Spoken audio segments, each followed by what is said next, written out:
This is Gary coming at you with episode 41, along with my Fit for Life radio co-host, the Will Shively. What's up?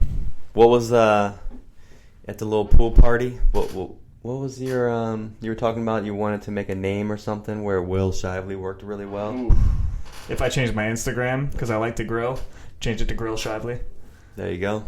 That's it. You just gotta. I'm thinking about it. I gotta commit. Kind of like that segues into our topic today, doesn't it? Yep. Perfectly. So, speaking of committing, and Grill Shively here, not taking action on his grilling Instagram, we are talking about just that. Taking action versus gathering information. I'm so sure, it's kind of a bit of a conundrum here as you listen to this podcast. And as we give you information, we're going to tell you, and we might have even talked about this before. I'm sure we have. But we start to notice, we're in a very good situation where, we're lucky that people trust us and we have clients who we work with all the time and do strategy sessions. And then we get to meet with brand new people who are maybe reaching out for the first time and we do strategy sessions. So we get to hear a lot of stories. And, for most people, there's a lot of commonalities and underlying things. And you just see so many people, 90% that come in or are struggling, they know what to do. They know all the diets. They've done Whole30 6 times. They've heard about keto. They've, done CrossFit. They've done, boot camps. They've done just cardio. They've done pretty much it's just everything under the sun, everything, but no one, but then obviously people are still struggling, right? So then you get people who, we have people who come to our gym and do our online coaching and they get great results. There's people that go to CrossFit and get great results. There's people that do Orange Theory. There's people that go to Gold's Gym. There's people that do P90X that all get great results. So you start looking around and you realize, it's not about even the information. Like, there could be some varying information, but what's the commonality of all the people who get great results? It's they do it. They do it. They're taking action consistently on something. Yeah, I think, and that's like I get to talk to a lot of people that come in and they're new. Being the person who sits down with all the strategy sessions, and most people will say, "Hey, I've done a lot of research and I've done a lot of reading and I know all the things I should be eating and I've tried this diet and that diet." But they'll always come back with a but. I still, am struggling. Like I know all the information, but I can't do it. And I think that is really across the board, like maybe one of the bigger problems is like less doing and more just getting ready to do. Everyone's getting ready. I got to get perfect. I have to get all the information gathered before I can take my first action step. And I think that hinders a lot of people with the process.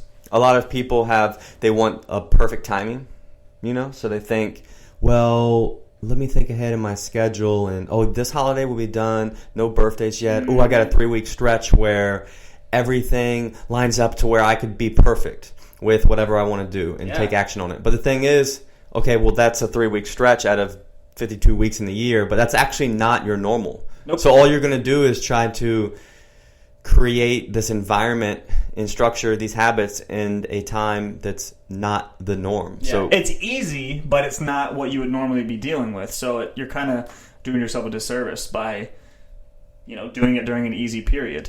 Yeah, so really what we have to do is realize, there is no perfect, there is no gathering enough information and comparing information. It's literally just taking action, and the true magic in any information is just a starting point. Yes. Right? Like there's no perfect for anyone. It's all varying degrees of what works and what doesn't. But the true magic is tracking and adjusting. Mm-hmm.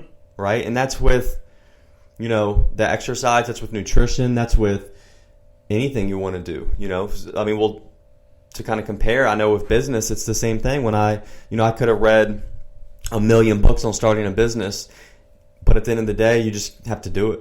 And you mess up a bunch and you adjust and you learn, and you either, don't make enough money to stay in business, or you make enough to stay, and you just learn as you go. And yeah, you can pick up some tips and strategies along the way, but really they don't mean anything unless you implement them. And some of them you implement won't work, and some of them will.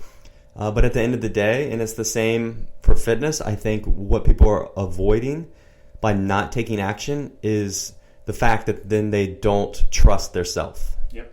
They don't trust that they're going to follow through. So maybe you're the person who you've done 5 things in the past and haven't followed through. So then every time, you're about to start again, you almost take longer to get going because there's more and more doubt because you've kind of let yourself down.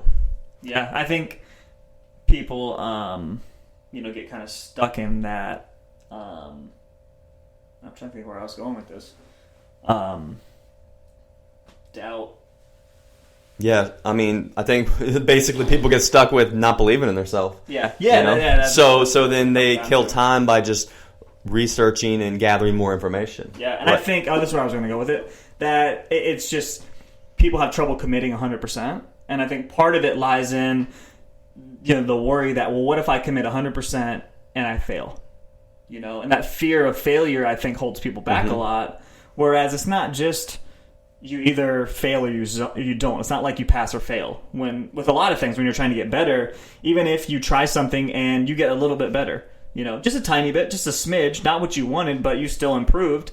That's still, like Gary said, you track, see what did I do, and you adjust based on what happened.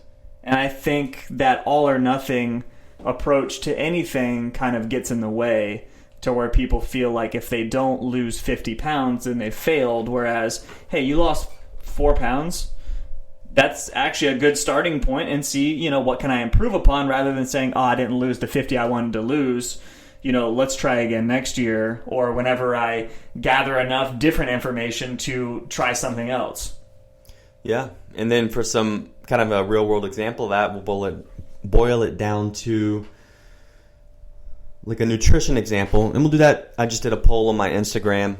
I've done this poll a few times. It always what's good to throw comes out the same. Is what do you struggle more with, exercising consistently or good eating habits consistently? And it's always literally like 90% or more, the nutrition side of things. And a big reason is because exercise, if we're doing it for most people, it's, an hour out of our day, but the nutrition takes up 23 hours, right? So it's just around the clock. There's a lot more chances to eat or to not realize what you're eating. So it's just more difficult, right? So then that's the thing where, I think for the most part, a lot of people, can find some kind of form of exercise they enjoy, stick with it for some time. When people do fail, I think is when they bounce around from thing to thing, and they're looking for like this super entertaining, exciting. They want exercise to be, it's kind of like relationships, right? Mm-hmm. The beginning stage. It's exciting. Yeah, where it's all exciting and everything's new, and then it kind of, you're quote unquote in love or in lust, and then all of a sudden you fall out of love. So then you start looking for love again. Yep. And then that always ends up being, where the person that ends up with like 52 relationships or 6 marriages. Yep. It's because at some point, it's not that you fall out of love. It's just that that's what you were kind of banking on, was that initial stage. And that's how it would feel the whole time. Yep, that excitement. So then when it's not there, you lose interest or you're comparing everything to that. So it's the same thing with exercise. Like, you're going to do something, and after a while, the newness is going to wear off. And if you go looking for something else, it's going to start that whole cycle. I mean, the newness is always going to wear off, and then you bounce around, and then you're not consistent.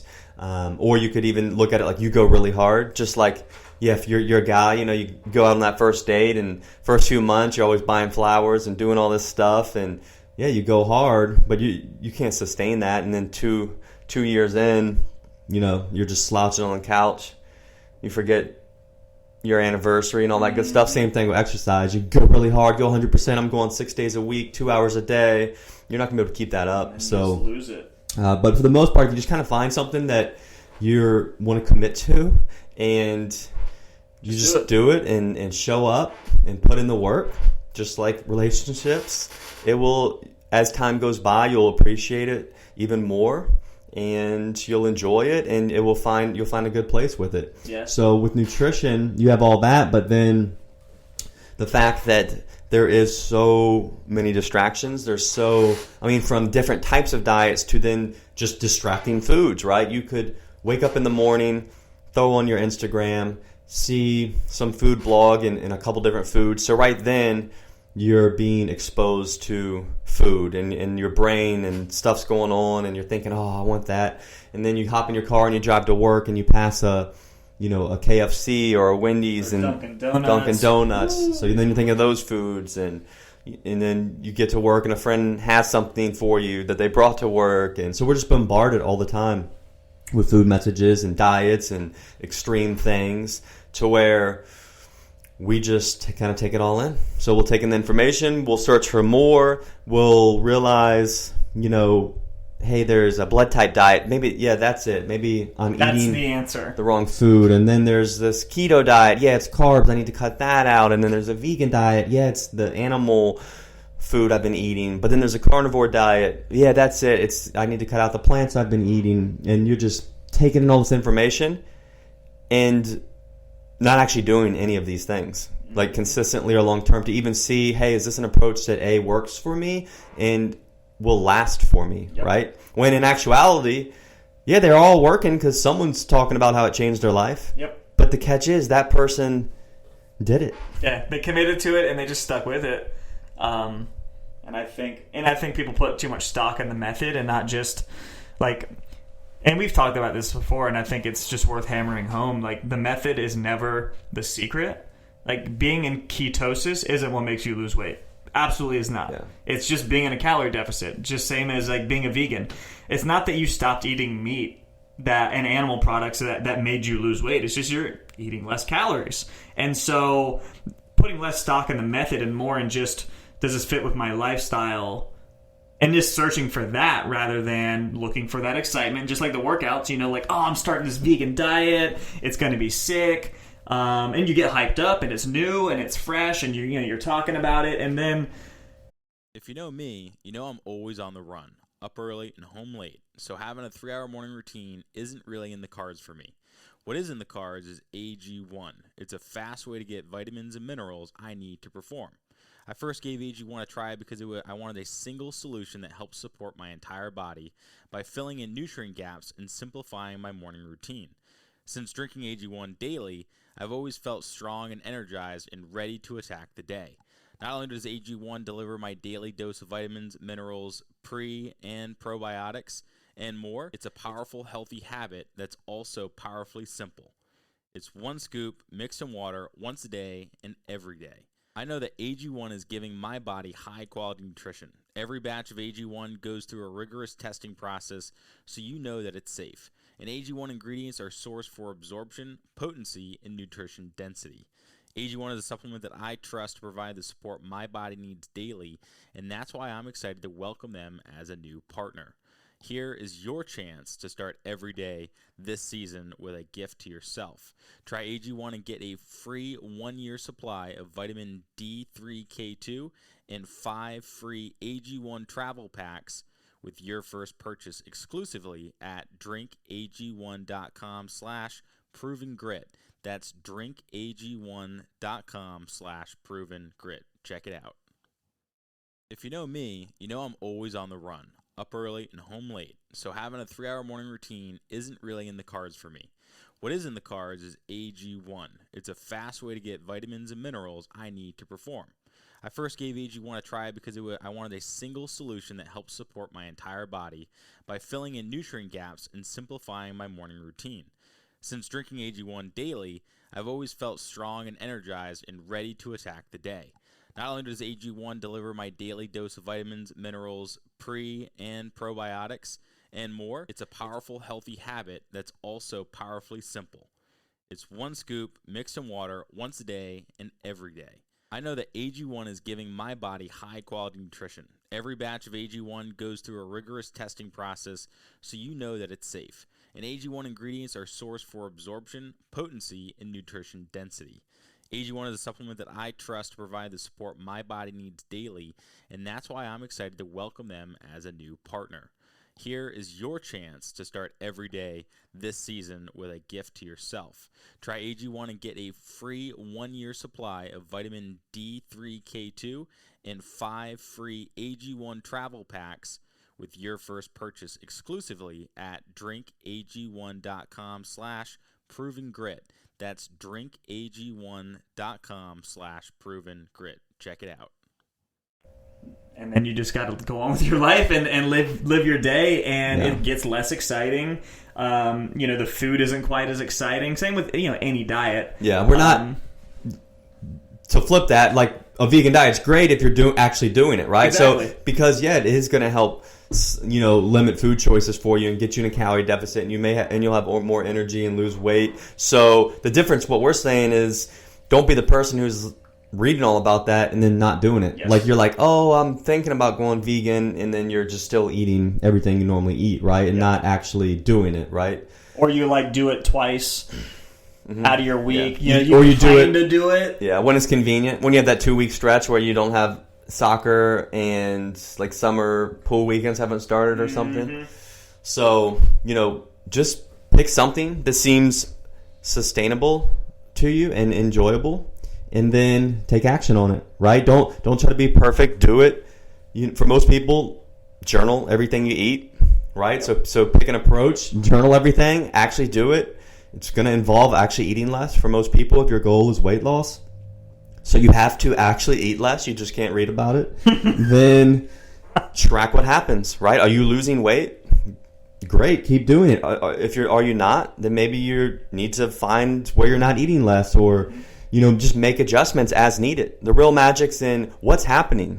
Like we have clients who are vegan and have gone on a vegan diet and had amazing things happen, and they lost weight and felt better and gained energy, and they did that because they were taking action. They were tracking. And they did were it for a year, 2 adjusting. years, or whatever it may be, and just stuck with it. Yeah, and we've had to the next cool thing. Yeah, but on the flip side, we've had clients who have done the carnivore diet and lost weight and gained energy, but the key is they were taking action on it.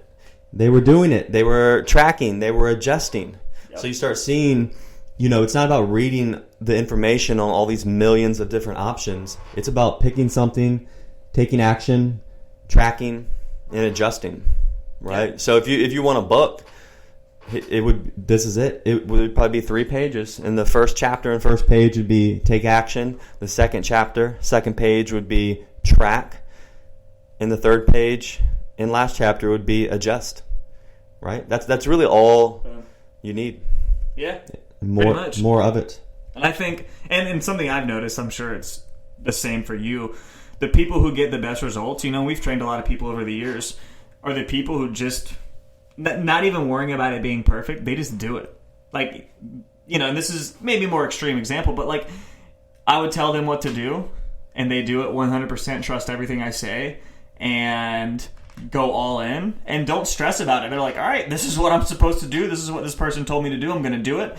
And they do it, and they stick with it, and they do well. And they report when, maybe they aren't doing as well. They're like, hey, I did this. This didn't work. That's the whole adjust thing. You adjust, and then you move on. So, and not saying everybody has to be, mindless and just do everything they're told. But it helps when you can commit like that and trust the process and not think twice about it. So I think it's a really big aspect of it. It's the same with, exercise and nutrition. So, just jump in. Even, the most, we'll say, mediocre training plan or nutrition plan is going to work really well if you are consistent.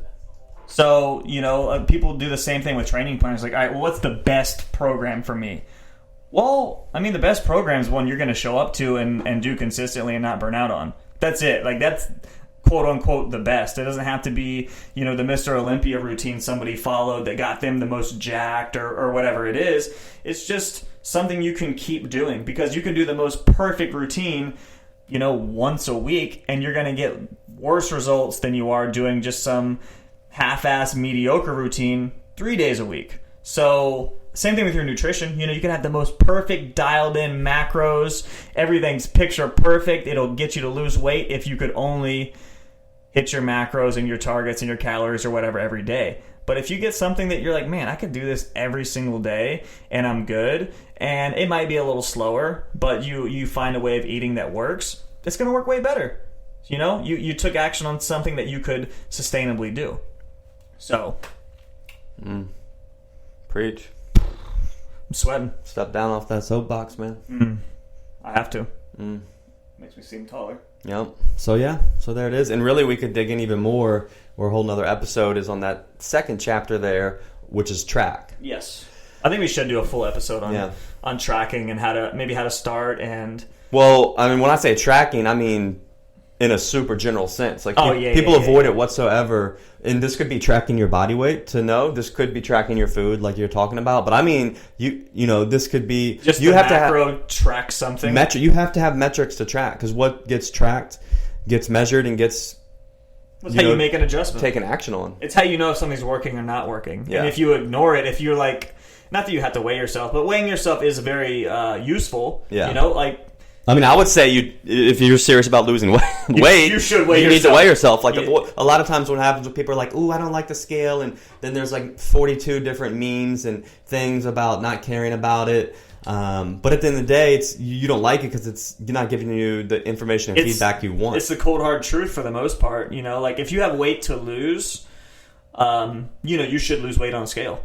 You know, you're not going to lose 30 pounds of fat and gain 30 pounds of muscle for the most part. Like most people are not going to do that, so your weight shouldn't stay the same on the scale. And I think, you know, people being afraid of the scale, you're just avoiding. Yep. You know, the truth of the situation, which may be, hey, I need to do something different. You know, what I'm doing isn't working. Yeah. And I think people are afraid of that, but it's a good tool. If you can just accept, hey, I want to change, I need to take some action, and this is a useful tool for helping me realize, you know, if what I'm doing is working or not. Yeah. And if you're taking action, you'll know what to adjust. And the funny thing is, we know when people are taking action, because A, we'll track certain metrics, and B, they normally complain, right? About if someone's really, say, taking action with their nutrition habits, they're complaining about, oh, it's so hard to turn this down at the grocery store, and man, you know, cooking my food, you know, it's tough. And the thing is, as with anything, there's going to be like pushback and complaining and discomfort in the beginning. That doesn't mean it's a bad or wrong thing, right? Like you can think back to, you know, maybe when you bought your first house, when you had a kid, you know, when you started college or went back to school.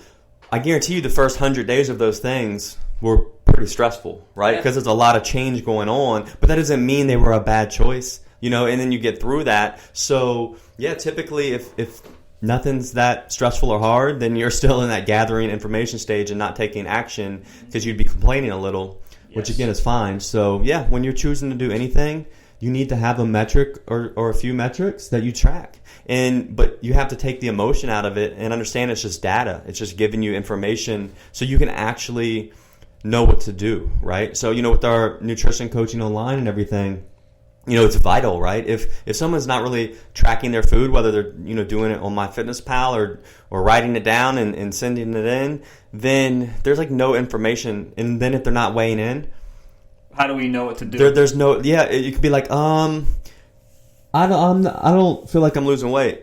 What's the scale say? I don't know. I haven't weighed myself. Well, where are your calories at? What are you eating? I don't know. I haven't been journaling. So then it's just like, what are you supposed to do, right? Yeah. Like, so you can see where, but then if someone's, you know, journaling and they have all that information, then you'll get to where you want to go faster because you can make more accurate adjustments. Then all of a sudden we can be like, oh, well, you maybe you're eating too much, and then adjust, and then you'll lose weight, and then you'll know that was the right adjustment to make or that you weren't. Mm-hmm. So same thing with exercise, right? Well, what if you're in pain and sore all the time? You're probably not recovering, right? Well, then it's important to know what exercises are you doing? What exercises cause pain? How many days are you taking off? You know, all these kind of things. How's your sleep? All that stuff. Yeah. So, and this is stuff where, you know, like people that train at our gym in person, that's what's great about having a coach or a trainer is they obviously know the program, or they should know their program and what's going on. So we can know those things a lot more because we know everything we're doing at the gym. We see them train, things like that, right? So if you're someone who just kind of goes to the gym and wings it on your own, it's important for you to be critical of everything you're doing and not just doing whatever, Yeah, like, I hurt my shoulder. And it hurts every time I go to the gym, but you're not doing the same stuff, or you have no idea what you've been doing, so you can't even pinpoint why it hurts or what you shouldn't do or anything like that. Yeah. So, again, tracking. Yeah. So, again, we did get off on that little tangent. Whatever. Because at least that they're taking action. Yeah. But yes, if you're someone who, you listen to a lot of podcasts, you read a lot of books, download a lot of blog articles, really challenge yourself and be like, am I taking action on any of this stuff that I'm gathering, right? Yeah. And then boil it down to a few things, a few sources you trust. Pick some starting points. Remember, that's all any information is a starting point. And just do it. So pick your starting point, pick the metric you want to track, and then adjust accordingly and give it time. Yeah, that's it. Just do stuff. Just do. That's it. It gets cool to fail. It's okay. It just tells you, hey, I need to change something. But if you don't ever do anything and you're always gathering information, then you're not going to fail, but you're not going to get anywhere either. So, take the risk. All right, guys. Hopefully that's helpful. Remember, if you need anything, hit us up on Instagram. Yep. Drop a review on iTunes for the podcast. And we'll be back. We'll be back next week. We'll try to get some more some interviews lined up. We haven't done any in a while. Yeah. We did a bunch before. But that will keep it fresh, so you don't have to just keep hearing from Will and I. Yeah, it probably gets stale. We'll get some interesting folks in here. Some better radio voices. Yeah. All right, guys. Take it easy. Holler. As always, thanks for listening, guys. If you want to learn more, check us out at coastalfitnessva.com or garydeagle.com. We'll see you next time.